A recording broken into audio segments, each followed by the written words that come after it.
bismillah. Quraankeenu qaali weeye ha quursanina ilaah qowlkiisa weeyaan dhaabugu qanac runiyo ku qoto ma xaqiiqo aan qalad ku jirin xaqiyo kala qaaday xumaho wax lagu dhaxqaarin jibriil soo qaaday goortow ka yimid samada rasuulkuna qeexay qisaadkiisa noo aqriyay sallallahu alayhi wasallam qiyaamaha goorta dhammaacda la qaawayahay qoraxdu ay soo dhawaato qabowgu jirin qaraca lala wada ilmeeyo qalbigu ruxmaado ilmada ka qubata qohoydadoo nogayn qarabiyo ehel yaqayrka wax ku tarayn qofkii aad jeclayd yowbahadkaagu ka qaxaan waxaadan u qabanin hooyada qaaliga su'aalaha qaar naftaadoonad qiiluhayn tala markay qaariska tuurtee la quusan raabo qaraar hawluhu noqdaanoodan qarin karayn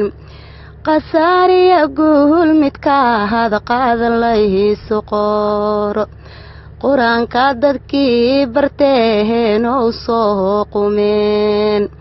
sunnaha qaateen dhaqankoodu qurux badnaa qiyaamaha soo rumeeyeen marin qaldaamin qadarin bay mudan yihiin iyo meel qabow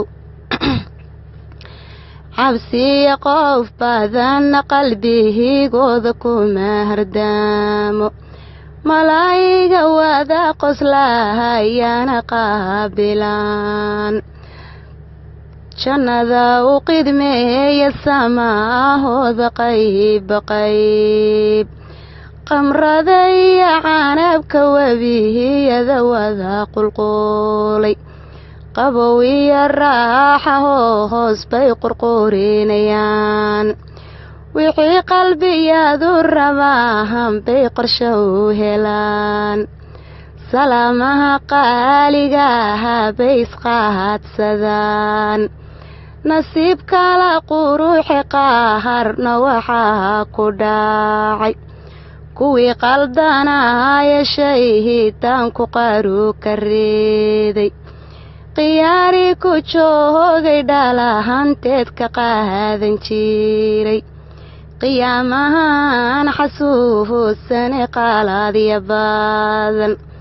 salaadahan qadarihiin oon qushuuci jirin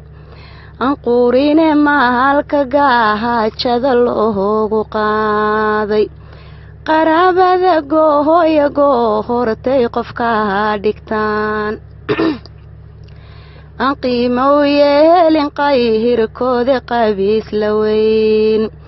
ilaahay aan qirin qayrkiisa caabudeen